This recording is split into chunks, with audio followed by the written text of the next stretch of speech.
On peut en guérir. Pour en parler, nous retrouvons notre invitée Magali Mogeri. Bonjour, vous êtes directrice de la Ligue contre le cancer. On peut en guérir aujourd'hui, nous disait cette dame. On peut en guérir, ça c'est certain, mais si on peut effectivement faire une mammographie avant pour pouvoir détecter au plus tôt le cancer, c'est que mieux. C'est votre message aujourd'hui, encore en 2022, la mammographie, les femmes n'en font pas encore assez ?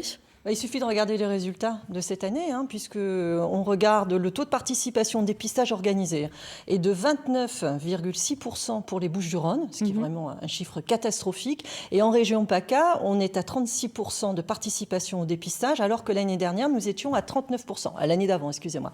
Donc ça veut dire qu'en gros, les femmes ne participent pas à ce dépistage organisé, et c'est regrettable. Quand vous dites les femmes, c'est les femmes qui sont concernées par la mammographie, donc c'est à partir de 40 ans. Non, le dépistage organisé, c'est à partir de 50 ans jusqu'à 74 ans. D'accord. Donc, dans ces femmes de plus de 50 ans, il n'y a que 29% des femmes qui se font... 29,6% pour les Bouches-du-Rhône qui se font dépister, qui participent à ce dépistage organisé. Et c'est regrettable. Donc, il est important pendant Octobre Rose, même s'il y a des grands mouvements de solidarité qui se créent de partout, et tant mieux, mais de ne pas oublier le message prioritaire, c'est de faire sa mammographie parce que ça peut sauver une vie, tout simplement. Alors, je vous propose un autre témoignage tout de suite. Celui de André Colline, 75 ans. Écoutez. J'ai été atteinte par cette maladie alors que j'avais 43 ans, donc ce qui fait aujourd'hui 32 ans.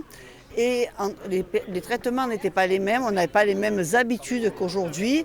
Il n'y avait pas autant d'informations. Les dames n'avaient pas l'habitude de se tâter, ça n'existait pas. Et j'ai récidivé malheureusement 4 fois. Et subir les traitements, c'est pas toujours facile, mais il faut y aller. On ne craint rien, il faut les supporter. Et puis il faut se dire que malgré tout, au bout de 32 ans, je suis toujours en vie et que je peux faire encore pas mal de choses. Magali Mogeri, quelles sont les avancées aujourd'hui en termes de recherche, en termes de prise en charge ? Alors la recherche est claire et nette, on avance effectivement sur la prise en charge, sur les traitements. Maintenant, on a des traitements qui sont beaucoup plus ciblés par rapport à la localisation de la tumeur. Donc ça fait partie des grandes avancées. La prise en charge psychologique est importante aussi. Alors que ce soit à la Ligue ou même dans les structures hospitalières, on prend en charge les gens dès le début pour pouvoir effectivement les aider en termes de soins de support, en faisant du sport adapté, etc.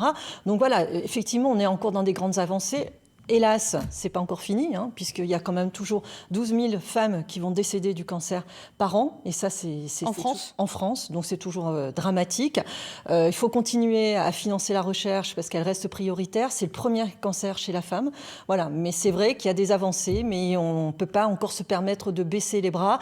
Mais toujours insister sur l'utilisation de ce dépistage qui existe. Et il faut savoir se dire, ne jamais repousser son rendez-vous à demain. De se dire, ça existe, je prends rendez-vous aujourd'hui. Et j'irai peut-être dans 2 mois, mais il est important de le faire. Ce message primordial est passé. Merci beaucoup Magali Mogeri d'avoir été avec nous ce midi.